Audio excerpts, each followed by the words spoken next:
اس کے بعد حضرت ابی ابن کعب رضی اللہ تعالیٰ عنہ کا قول ہے، یہ وہ ہے جن کو کہ حضور نے خود فرمایا کہ اقرأہم ابی ابن کعب، قرآن مجید کے سب سے بڑے قاری حضرت ابی ابن کعب ہیں رضی اللہ تعالیٰ عنہ، اور ان کے بھی سینے پر آپ نے تھپکی دی تھی کہ ایک سوال کیا آپ نے کہ سب سے عظیم سورت کون سی ہے، اور جب انہوں نے صحیح جواب دے دیا سورہ فاتحہ، تو پھر یہ کہ اس پر حضور نے تھپکی دی کہ تمہیں اللہ تعالیٰ نے بہت صحیح مناسبت عطا کی ہے علم کے ساتھ۔ ان کی اور صحابہ میں سے بہت سے لوگوں کی رائے، یہاں تک کہ یہ کہا جا سکتا ہے کہ بقیہ اقوال جو ہیں وہ شاذ کے درجے میں ہے، اور یہ گویا کہ اگر اجماع نہ کہا جائے تو بہت حد تک اتفاق کے درجے میں ہے کہ یہ 27ویں شب ہے، اور اس 27ویں شب کے ضمن میں حضرت عبداللہ ابن عباس سے ایک روایت میں پہلے آپ کو بتا چکا ہوں کہ 23ویں شب، لیکن 27ویں شب کے ضمن میں جو مختلف روایات حضرت عبداللہ ابن عباس رضی اللہ تعالی عنہما سے مروی ہیں، ان میں بھی کچھ لطیف نکات ہیں، وہ میں بعد میں بیان کروں گا۔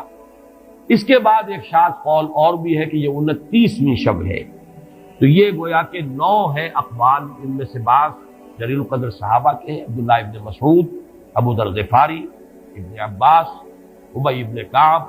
لیکن یہ ہے کہ سب سے زیادہ جو اتفاق اگر اجماع نہ کہا جائے تو 27ویں شب پر ہے۔ اس 27ویں شب کے بارے میں حضرت عبداللہ ابن عباس نے 3 نکتے بیان کیے۔ ایک نکتہ تو یہ ہے کہ یہ پوری سورہ مبارکہ جو ہے سورۃ القدر، اس میں 30 الفاظ ہیں، اور ان 30 الفاظ میں سے 27واں لفظ ہے ہی حتی مطلع الفجر، یہ 27واں ہے۔ اس کے اعتبار سے گویا کہ انہوں نے ایک ربط قائم کیا ہے کہ یہ 27ویں شب ہے۔ ایک بات انہوں نے یہ کہی ہے کہ اللہ تعالیٰ کو وطر محبوب ہے، اللہ وطر و یحب الوطر، اللہ خود بھی اکیلا ہے اور وطر کو پسند کرتا ہے۔ پھر یہ کہ وطر جو ہے اب رمضان مبارک کے اندر اگر وہ وطر شمار کیے جائیں گے تو 14-15 وطر بن جائیں گے، لیکن اس میں چونکہ آخری عشرے کے بارے میں بہت سی روایات جو ہے ان کا تقریباً اجماع ہو جاتا ہے کہ آخری عشرے میں، تو آخری عشرے میں بھی 5 وطر آئیں گے، 21ویں، 23ویں، 25ویں، 27ویں، 29ویں، لیکن حضرت عبداللہ ابن عباس کہتے ہیں کہ 7 کا حصہ اللہ تعالیٰ کو بہت پسند ہے، اور بہت سی چیزیں جو ہیں عالم تکوینی میں بھی اور عالم تشریعی میں بھی بہت سی چیزیں وہ ہیں کہ جو 7 کے حصے کے ساتھ وابستہ ہیں۔ 7 آسمان ہیں، 7 زمینیں ہیں، ہفتے کے 7 دن ہیں، طواف کے 7 شوط ہیں، سعی بین صفا والمروہ وہ بھی 7 مرتبہ ہے، ادھر سے ادھر، ادھر سے ادھر 7،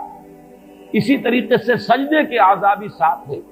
تو اس سے انہوں نے پہلے وطر اور وطر کے بعد 7 کا حصہ، رمضان کے آخری عشرے کی وطر راتیں اور ان میں 7ویں رات یعنی 27ویں شب، وہ اپنے اس حساب کتاب سے بھی، اور جب انہوں نے یہ بات بیان کی تو حضرت عمر رضی اللہ تعالی عنہ نے ان کی تحسین کی۔ آخری بات اور بھی کہی گئی ہے کہ لیلۃ القدر جو ہے اس کے اندر حروف کو اگر شمار کیا جائے تو 9 بنتے ہیں، اور یہ لیلۃ القدر اس سورہ مبارکہ میں 3 مرتبہ آیا ہے۔ انا انزلناه فی لیلۃ القدر وما ادراک ما لیلۃ القدر لیلۃ القدر خیر من الف شہر، اس اعتبار سے بھی 3 کو ضرب دی جائے 9 سے تو وہ بھی 27 کا نمبر۔